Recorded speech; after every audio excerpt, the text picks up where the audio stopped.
Katika maumivu sidhani kama nitasahau ni haya, kumhudumia mwanamke alafu yeye anakusaliti mpaka anapewa ujauzito. Nilimwacha. Huu ni mwendelezo wa mimba sio ya kwangu sehemu ya pili.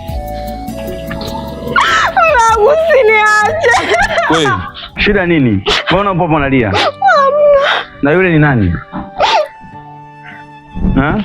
Ni nani? Ni mume wangu wa zamani. Mume wako wa zamani. Vipi, bado unampenda? Ha? Sasa mbona uko hapo unalialia? Alikutelekeza wewe. Sasa shida nini? Aulia wakati unakuwa unalia hapa. Na umemkimbilia, unapiga magoti. Sikia nikwambie. Yule alikuacha sana. Sasa hivi upo na mimi. Usipende kulialia. Afu kumbuka una mtoto. Sawa mamangu? Twende nyumbani.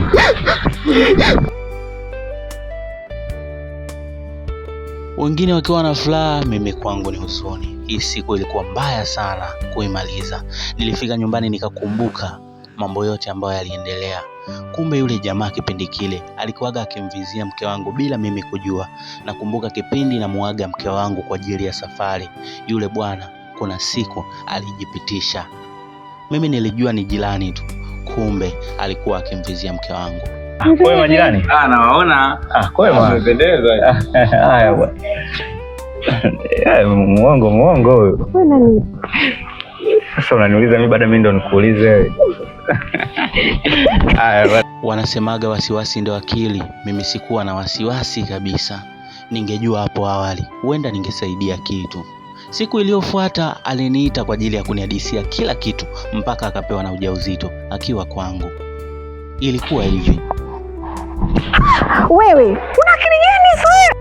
Alianza kunimendea toka muda. Mume wangu kwa ndani, shika adabu yako sawa? Mazoea ya ajabu sipendi. Umenielewa wewe?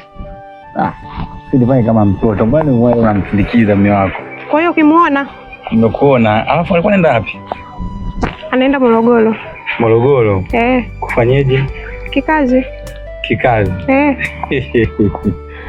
Nitekesha kazi. Hujui au? Kazi, sijui. Basi ndio hivi. Anarudi lini? Mimi sijui. Anarudi lini? Ndio maana nakwambia kitu kimoja. Huyu bwana anaondoka. Muda wangu mimi na wewe jamani. Tunajua toka zamani. Hivyo lazima una akili kweli. Yaani kuzunguka kote wanataka mimi. Kaa kwa naibu basi. Jishikilie kidogo mtoto wa kiume, sawa? Sikia. Acha nayo mambo basi. Sasa nikwambie. Mwana bwanako anakwambia sio ameenda wapi, lakini mbona kama tulikuwa tunaongea vizuri lakini Hawa akasema kuwa licha Lasi alikuwa akimsumbua kwa muda mrefu, lakini alionyesha msisitizo wa kumkataa. Changamoto zikampelekea kukubali. Lasi alisema iwezekanavyo nitampata tu.